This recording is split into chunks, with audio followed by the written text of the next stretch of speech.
คือជា mode elevator add-on សម្រាប់ដាក់ក្នុង Minecraft ហើយថ្ងៃហ្នឹងគឺខ្ញុំមករៀនអ្នកទាំងអស់គ្នាពីរបៀប build elevator ហ្នឹងសម្រាប់ link download គឺខ្ញុំដាក់ក្នុង description ហើយអ្នកទាំងអស់គ្នាអាចចូលទៅ download បាន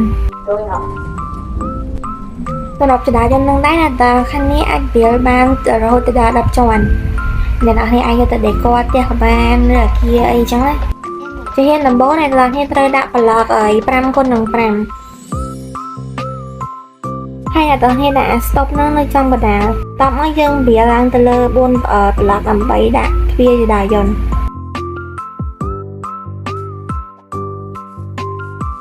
តពីដាក់ទ្វារចដាយន្តហើយអ្នកទាំងអស់គ្នាយកប៊ូតុងសម្រាប់ចុចចដាយន្តហ្នឹងមកដាក់ហើយនឹងជាន់ទីម៉ានអញ្ចឹង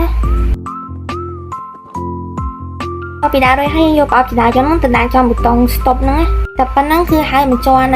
ហើយយើងត្រូវវាឡើងទៅលើដូចអាក្រោមអញ្ចឹងចង់ធ្វើប្រហែលចង់ក៏បានតែស្រេចចិត្តម្នាក់ទាំងអស់គ្នាគេទៅជិតវាលដូចគ្នា